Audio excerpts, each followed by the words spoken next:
Salve, sono Marco Moretto, mi sono iscritto in Sardex da circa 6 mesi con un'attività che è lo studio massofisioterapico presente a Porto Cervo e da poco con una nuova startup, Uomo delle Stelle. L'Uomo delle Stelle è nato per creare un B2B, esattamente per riportare le persone a rincontrarsi nuovamente con una stretta di mano.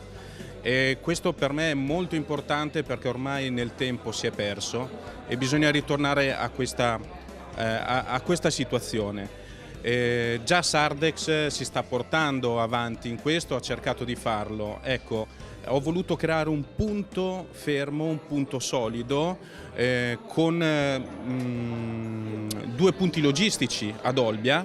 Il primo in Viale Aldomoro 201 dove creo dall'1 alle 4 del pomeriggio degli incontri, dei meeting time, soprattutto per gli imprenditori, non soprattutto, solo per gli imprenditori, dove c'è l'opportunità di potersi dare una stretta di mano e quindi iniziare a creare dei nuovi contatti, anche con persone che non si conoscono, oppure ritornare a fare i contatti con persone che già si conoscevano al tempo e si sono perse. Un secondo punto l'abbiamo creato all'interno dell'Hotel Royal, anche lui è entrato in Sardex da poco, dove abbiamo una sala conferenze e qui noi facciamo le presentazioni di ogni singola azienda presente e che fa parte comunque del gruppo, non solo Sardex, comunque perché è aperto a tutti. Noi presenteremo queste aziende a tutti gli altri imprenditori. Questo per creare innanzitutto matching fondamentalmente, ma poi per andare a dare un aiuto agli imprenditori che ancora qui nel territorio non si conoscono, per sviluppare poi il mercato, perché i soldi che sono in Sardegna devono rimanere in Sardegna, ci siamo stancati di mandarli fuori.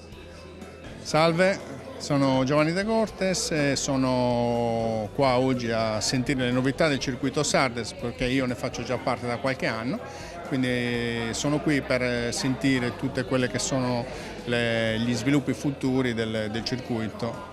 Le mie aziende si occupano sinteticamente di capitale umano, quindi tutto ciò che riguarda lo sviluppo del personale, del capitale umano nelle aziende, quindi soprattutto l'area della formazione. Quindi una delle aziende che è una startup si chiama Formazione Point ed è il booking.com della formazione, cioè un luogo in cui si incontra domanda e offerta di formazione, così come su Booking si incontrano clienti del settore ricettivo e albergatori o altri. Quanto è stato importante Sardex per il tuo lavoro?